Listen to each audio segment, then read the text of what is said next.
The Rogue Royal crew is back. We got another episode here. I believe this is our third episode. We're just going to rattle off some dates that we got going on, get into things here.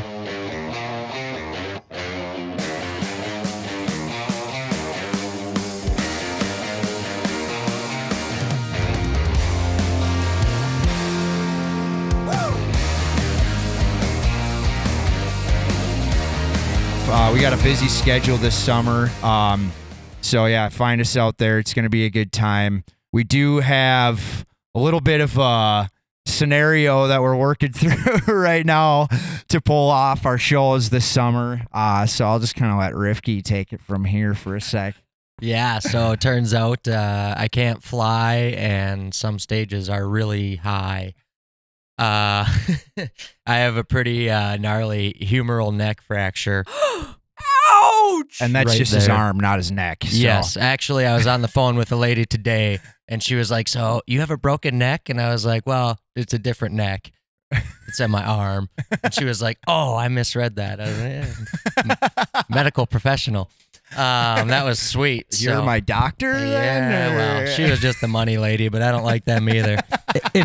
If you've ever seen School of Rock, he basically did what Jack Black did in the beginning, except it was after hours. The show was over, and there was no crowd there at all. The metal leg of the lighting trust broke my fall, so that actually might have saved my life. Something to catch ya. Could have been way worse, but yeah. So I am down for the count. We got a couple buddies. Kale is helping us out with a bunch of shows. He'll be popping by a little bit later. And Monty's brother Gabe is helping us out as well. So I think I'll probably be down at least through August. My first PT is tomorrow, so I'm getting itchy to be back out on the road. But we got to let this heal up. I'll be around a little bit this summer as much as I can. Yeah, you'll. If you ever need to buy a T-shirt at a show, just look for a mustache in the crowd. A mustache and a sling. And it'll take him a while, but he'll get change out of the cash box for you. Yep. I think the grind was getting our we had, I don't know, like 3 weeks before that original show we had in town at the Underground. Supposed to be an album release. Yeah. And so Kale was working overtime. I think we had 2 practices or something like that to pull that off. And like, not to put ourselves above anybody, but like, you know, we can hammer through a cover set pretty quick and get that stuff worked out. But we got some transitions in some of our original tunes that are kind of funky, goofy, and signature changes. Yeah, just what have you. Kind of, you know, it's not rocket science, but it's just hard enough where you got to have a few rehearsals to iron that stuff out. So that was probably like the most stressful part. That was or that couple weeks finishing up Country Fest tour. Well, yeah. Yeah, because this all happened night 8 of 10, and I think the day when Night we found 7 out, of 10. What's that? Night 7 of 10. Because I was out. Right. It happened Friday Yeah. night. I was out Saturday. That's So I guess, right. yeah, we had Ben from Taylor's band cover night 8. Yeah, I wound up calling Kale and Gabe and going through the calendar, and Kale was able to take that first weekend, and we got back late Sunday, and went on the road Wednesday, and he learned that set. We got back, and he was up learning the original set on top of our Rogue Royal cover set, which is different from the Out of Line cover set. So that man's been working mighty overtime and crushing it. But yeah, it's like, you know, it's just we've been playing, you know, as a band for, I don't know, when did you start playing with The Issue back in the day? It's been over 5 years now. October of 17. So this fall would be 7 years. Oh yeah. So I mean, we've been playing with Rifki for Dude, it's it's longer nuts, than isn't I it? was thinking. It's crazy. I can't believe it's been gone by that fast. But just like, you know, obviously when you have a different musician in the band, there's you know, some different dynamics musically that are kind of, you know, that you gotta get past or whatever. But like guitars and, you know, bass and vocals and stuff like that, I feel like those things are, you know, a little bit quicker, where drums, you know, somebody has a completely different feel, and it's kind of cool. Just like, you know, we were talking about it on the phone the other day, just like you were at our original set. Yeah. Just seeing like Kale's take on, you know, your drum parts. Yeah. Look at Me Now is one that really sticks out. Like the verse groove that he was doing. I was like, whoa, that's different. I would have never thought about it, but like it works. So it's really cool to kind of see a different take on the tunes too. As shitty as my arm feels right now, it's been, making the best of it. So. Do something different once in a while, Rifty. You can change the part. It's been 7 years. It up. No, but it is fun, and like for us, it keeps us on our toes too a little bit because obviously we have two different drummers filling in with us. So to go from Kale to Gabe, back to Kale, back to Gabe, like, they both have different. I mean, they have similarities, but obviously differences as well. But honestly, for us, like, it kind of keeps the set fresh because there's been some songs that we've been playing, for how many years now, where it's like all of a sudden that song has a different flavor. Whether it's our original song like Fire, we've been playing that song for almost 10 years or whatever. Yeah, and, I think we wrote that 9 years ago. Yeah, so. And that's a fun song to play, but now you get a little bit different drum groove on it, and it like changes the feel of the song a little bit and adds a different flavor. And Monty's been playing leads on that song too that have been, they're on the record, but that was also an added spice to it. So just kind of throwing different flares in to keep us on our toes, and it's good for us because now we have to re-go through our old cover sets and freaking. Revisiting all these cover songs has actually like weirdly helped us. Like there's some songs like we're like, oh, we haven't practiced that in maybe 2 years, and we have time to kind of like mess around with it because Kale's messing around with it and stuff. So that's been kind of cool. Well, and it's forced us to actually learn the song somewhat properly too. Because like the three of us, when we first started playing with Cal, when Out of Line first started doing, or when we first started doing shows with Out of Line, there were some songs that his previous band had done certain ways that weren't exactly to the record. So we just learned them however they were playing them because there were shows on the calendar and we had to go out there and play these gigs. So we just kind of learned them however. So then having somebody come in and it's like, so what version of the song do you guys do? Is it the, the record? Is it the live? And it's like, well, it's kind of a combination of the two and not really either.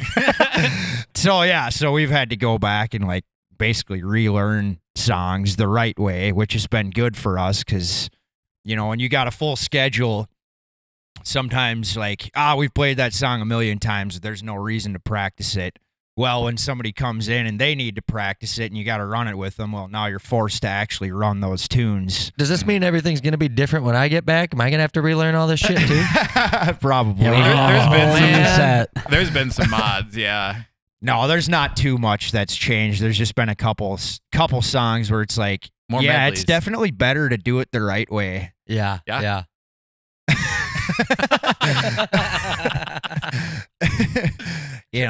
But some stuff too, like I was trying to find Friends in Low Places. Kale and I were texting back and forth trying to find Friends in Low Places. Well, first of all, you can't find his version, his actual studio album on streaming anywhere. He's too busy burying bodies. I was digging through YouTube. Upload. Where the bodies G. Where the bodies G.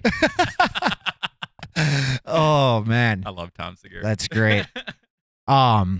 So yeah, like, I mean, if a guy's heard frickin' Friends in Low Places a million times, but you can't find the actual album version on Spotify or Apple Music. So I had to go on YouTube to try and find it. And then there's a million versions of it and a million live versions. And it's like, we play kind of a combination we play of Cal's version. Yeah, we play Cal's version, which is like close to the album version, but has elements of the live version in it. So it's like, yeah, it's kind of weird. I think first month, maybe 3 weeks, month was pretty wildly stressful. Now we're here like I don't know. Now we kind of found our rhythm. We got through the really hard shows, and now Kale's seen a taste of pretty much everything now, and that's a relief. Now that we kind of don't have to dive too hard in the practices and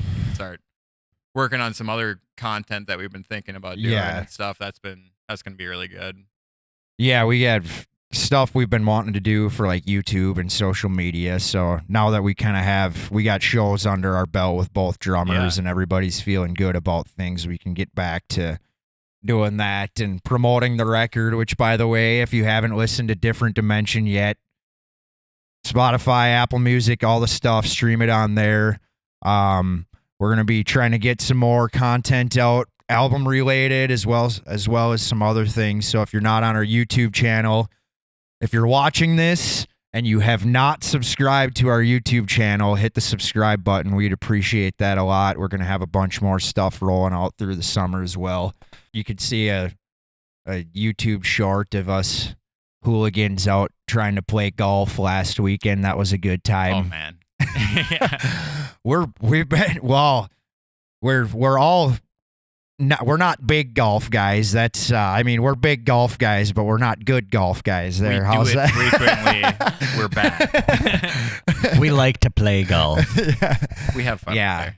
So we're gonna try and mix in some more golf. Maybe we could even get Brad to follow us around on the course with a camera one of these weekends and do an actual golf. He's not smiling. Play 9 holes that we try and capture and maybe get a little money or something on the line so I can take even more of your guys' money. The last time we put money on the line, all me and Kyle did was hit it into the trees. Yeah. Speaking of that was totally Chad and Clay's idea. I'm pretty sure I gave you the money. I'm pretty sure I gave him the money before the hole was done. I'm like, just take it. I shot one over. Wow. I bogeyed. We both shot straight down over. the fairway and chipped it onto the green, and that was a par 5. So we both 3-putted and ended up being one I think over. Monty lost his I ball shot off 5 the drive. over, so Yeah, Monty lost his ball off the drive, and then I had to use a good old mulligan because it didn't go very far. You know, I was surprised that was as good of a golfer as he is. Monty, you're actually not bad on the course. The guy I put money on it. The guy frickin' straps up his boots and gets on the gets I was the tee box. when I saw that. We got to go to the. I was like, yeah, that's Monty. We can't go to the fancy courses because Monty doesn't change from anything he's currently wearing. What's wrong with these golf clothes, boy? Golf Golf clubs, gig guitar, clothes, what's the plumbing difference?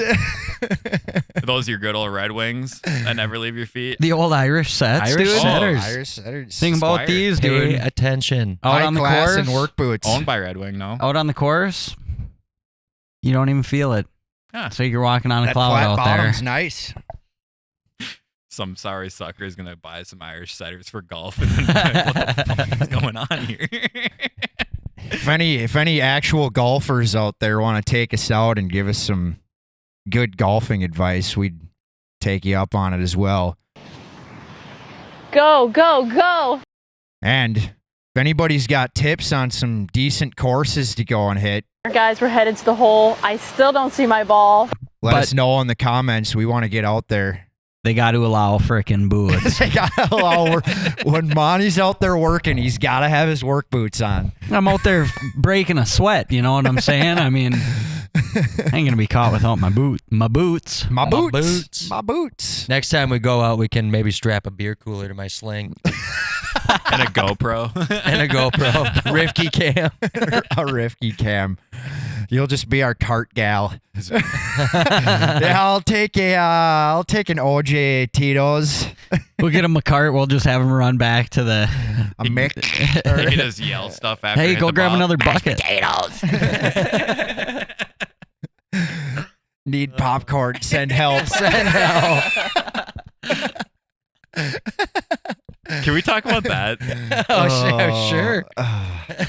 It's a stupid story, but I think we played at the next door. Yeah, And it was maybe 3-4 in the morning where we had this thing for a very long period of time where we'd go to Clay's mom's house at the farm because they had infinite bedrooms because of infinite children. But Still do? Perfect setup for Yeah. us when we're in town and always go downstairs. Usually watch South Park.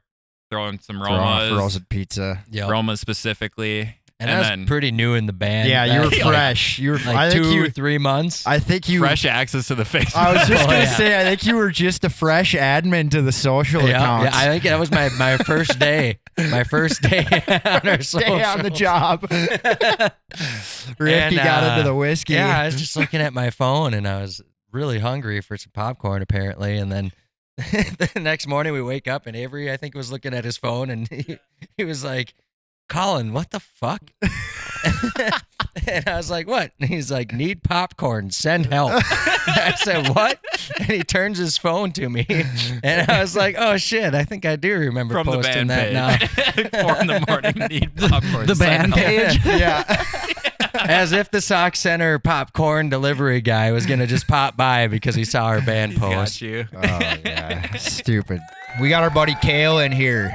Kale jumped in post Rifky's accident. He jumped out to ND Country Fest and wrapped up the tour with us, and then he's filling a bunch of dates throughout the summer with both Rogue Royal and Out of Line. So we just wanted to bring him on the pod and chat a little bit about you jamming with us this summer and just about you yourself and what you got cooking and drums and whatnot. So maybe just give us a little bit, about yourself, background in music, and your bands. I know you play with a bunch of people. Yeah, totally. Well, so my biggest influence as a kid was the Rev from Avenged Sevenfold. So I really, when you guys, I hope you get better soon, Rifky. But when you guys asked me to come on board to help, which it's just been awesome. I heard so much influences, of the Rev, and especially like on Fire, like that verse, like boom, boom, ka, just that sounds like This Means War, which to me. So, but yeah, no, it's been awesome. I've been drumming for about 13 years now, doing it professionally full time for I graduated a year and a half ago. So from North Central University. Nice. I was a business major. So right on. But I always wanted to be a full-time drummer. In my senior year, I was like, I got to do it, whatever I can do to do it full time. So, Absolutely. Appreciate you guys helping making that, a reality. So, but yeah, no, my background, I started in like pop punk and metal.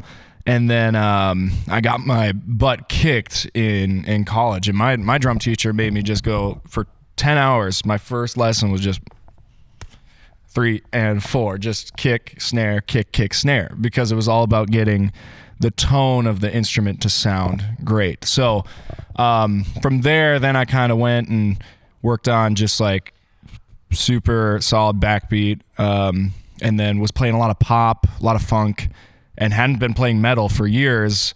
And then I stepped in, and then I had to get my double pedal chops up in a week and a half. So I learned the country set, and we're in the parking lot where we were, and I'm working on my double pedal stuff like on a seat, no sticks, no nothing, just so just getting the muscles going. But that's just a little bit about me, and then I have my band as well, Matcha Fever. So Kyle and I are in that. And that's been awesome. We're Minneapolis City Pop, so that's a lot more of the production side that I take part in. So that's cool. Yeah. Who were some of other than the Rev, like biggest drumming influences, musical in general? Yeah, right now Joost Nickel he's a German drummer from Germany, but he's a session player, and he's just got the finest touch. And then, man, I'm trying to think. My drum teacher, Zach Miller, who's a drummer in the cities, is the most influential to me. So right on. But yeah, bands that I really dig are like, let's see, Dance Gavin Dance a while back, Driveways, if you ever heard any of them like that. But Prince is my favorite artist. So nice. Okay. That's cool. Yeah. That when you're talking about the kick snare, what's that one? Jazz, isn't it like a jazz drum movie? What the heck is that? Oh, Whiplash. Whiplash. That's what that reminds me of. 5, 6, and. Were you rushing or were you dragging? I don't know. If you deliberately sabotage my band, I will gut you like a pig. Oh, my dear God. Are you one of those single-tier people? You are a worthless pansy ass who is now weeping and slobbering all over my drum set like a 9-year-old girl.